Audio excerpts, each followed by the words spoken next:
But then he goes back, shot Mewtwo, and then kind of ran over his eye. It was pretty bad. I feel like BadIntent has been a very serious demon for Zyflair. They always come close, but Zyflair very rarely ever takes that Grand Finals win. Because we've seen these two in Grand Finals a lot in the very numerous locals we usually have for Pokemon. I don't really think it's a demon issue. I think it's a character issue. Because you can beat BadIntent on other characters. Like, it's fine. But it's just Shadow Mewtwo in particular. Like, Zyflair struggles in this matchup. That's very true. We'll see how he decides to respond this time. Yeah, because this is kind of like what we saw last time was Zyflair will try to look for these CAs, but since Shadow Mewtwo's attacks last so long, they just beat out the vulnerable frames.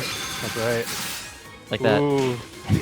Not a very safe move to CA there, but Shadow Mewtwo has plenty of time to react with a grab. It's like one of those moves you CA just so you can get the synergy, and you like trade the damage for the synergy.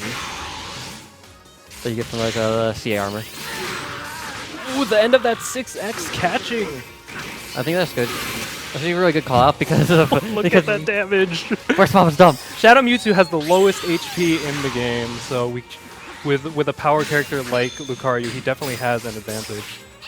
Yeah, Mewtwo kind of like a grappler in that sense without the HP. He has a lot of damage but none of the health.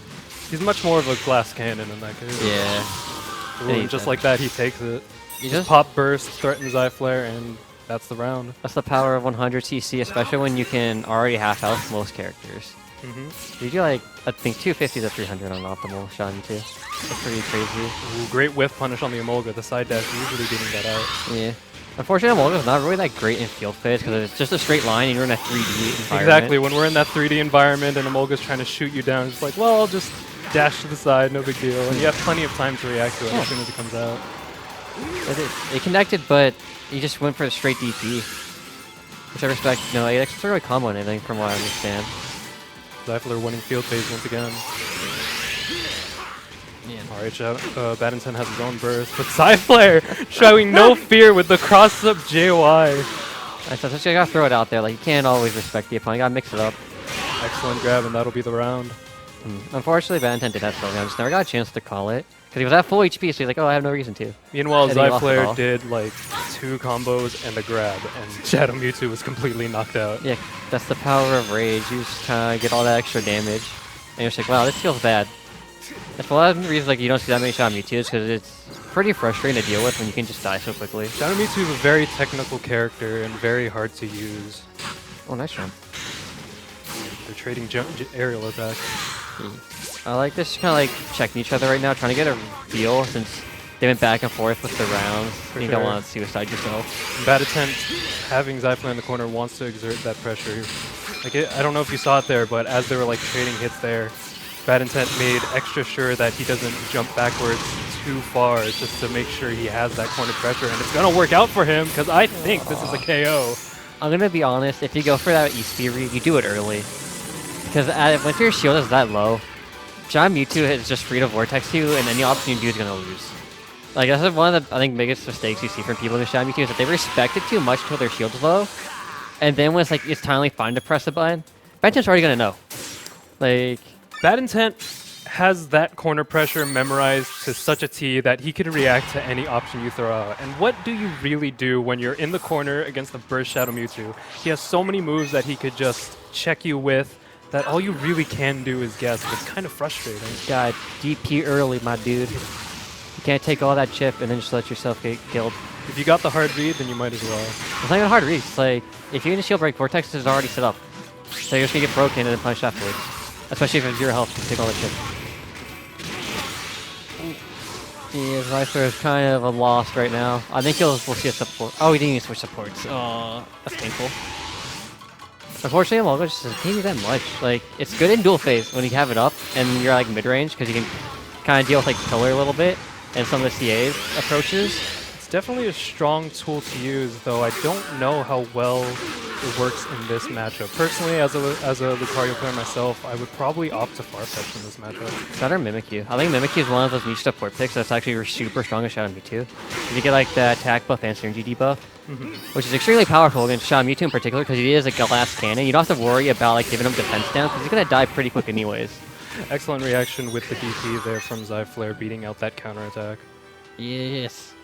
We finally saw some use from the Emolga too, kind of just kept him on the pressure. So His use, I'm not sure what Fennekin's actually going to do that much in this matchup besides get out of free, wake up. I think Fennekin's great because when Shadow Mewtwo has you pressuring like that, it's kind of just a get off me tool. And once a Shadow Mewtwo commits to some of his pressure, the Fennekin is more likely to connect. Oh, that was a good overhead. Unfortunately, I think he was pressing the button still. I think got hit. Ooh, Alright, yep. There's the Fennekin we were talking about. You see, once he committed, he was able to just get him off his back. Now Zyflair has the advantage. Both kind of just hugging the corner there, so it's actually hard to say who has advantage, but now Zyflair's in the corner. If it was Libre, it would be Libre. Libre would just bounce out. Libre doesn't care. Oh, we get to see a Sylveon. Look at that defense buff. This gives so much more survivability to Shadow Mewtwo, and you still have burst. I appreciate that Zyflair committed to the follow-up with the 5XX there, hoping that BadIntent might duck shield. Didn't quite work out, but... Actually, one thing I like that BadIntent does a lot is that he calls Sylveon first, waits out the support, and he's okay with taking one trade with Sylveon because it blocks so much damage. But you almost always, after like the first trade attempt, will burst afterwards. He's like, okay, now that my Sylveon's already got some time off it, now I kind of get like the extended quote-unquote defense buff because of Synergy Burst. Right. So he's very efficient with like how he wants to use his supports. And then Boom Rush. So good. Oh, no. Catching the jump forward with the anti-air. I don't know if that was a reaction or if that was just a hard read. I want to say the latter, because Zyflair does like JX, or just jumping into He does love jumping forward. That's his main approach tool. Most Lucarios we see just block forward and block, since Lucario doesn't have many of those tools to deal with zoning. Yeah. So a lot of Lucario players do default to jumping forward. And also, like, with the character spread in NorCal, a lot of them really like mid and low tools, so jumping is actually a really good option here. But unfortunately, in this matchup, not so much, and this is just painful. Yeah, I think you just kind of either take the shield break, or you have to be willing to guess at that point. Ooh, did he time this right? I don't think he did. Yeah, he did. Shadow Mewtwo's burst does linger quite a bit, so I guess I shouldn't be entirely surprised. Either way, good stuff on BadIntent closing out that round. And now he's up 2-0. Support, swap, please. This is winner's final, so it's best 3 out of 5. So Zyflair still has some life in him. Yes, that's why I want the support swap. Amolga, that's not cutting it. Yeah, the Mulga has not been doing much at all. I kind of hope to see maybe a Farfetch, maybe a Snivy. Zyflair, very versatile with a lot of his own supports. He has experience using a bunch of them. Also, I think Magikarp might actually be not bad in this matchup either. Magikarp would be pretty good. Ooh, he's throwing out Umbreon. See, that thing I was saying earlier about Fennekin being a get-off-me tool, Umbreon's kind of a better get-off-me tool. So I respect this. On top of that, he could deny crits, deny meter. Umbreon, a very smart choice for this matchup, and he's already building his advantage by taking field. I think the biggest issue we have with Umbreon is that because Shadow Mewtwo rounds are usually pretty quick, that unless you're running like support cheer, Umbreon doesn't like come up that often, which is my main worry for Zyflair right now. When fighting against Shadow Mewtwo, you definitely want to control the pace, because when Shadow Mewtwo gets in your face, these matches could end pretty quickly. It's like the main issue last time was that BadIntent just kind of ran away with what he wanted. And there what we were talking about earlier. Match just ended before Umbreon even had a chance to come up. Because last game, it's just BadIntent playing on the pressure, ran away with its pace, and you picked a support that plays to BadIntent's pace, one that takes a long time to actually activate. Sylveon, a very great support for Shadow Mewtwo because it does help build your defense. You may have low HP, but if you have that defense stuff, you can last way longer. And there we go, seeing Zyflair do what I was saying earlier. He denied BadIntent's burst attack just by calling that Umbreon mid-combo. Very smart choice. And look at that! BadIntent had no chance to answer back because he didn't have his get-off-me tool. He didn't have meter. Oh, support call so good. And it does look like Zyflair is running support cheers, so he's starting the round with another Umbreon. If he could pull this out again, that would be really good. Oh, he dropped it. He dropped it E-speed. That would have been so much damage. Yeah, that combo a little hard to get on the taller characters because timing their fall from the wall can be a little difficult. Another E-speed, very good. I'm pretty sure BadIntent's going to have to pop burst here. There it is. There's a lot of recoverable health coming up. Sylveon's going to be up soon. Oh, now he'll definitely get Sylveon. That's going to hurt.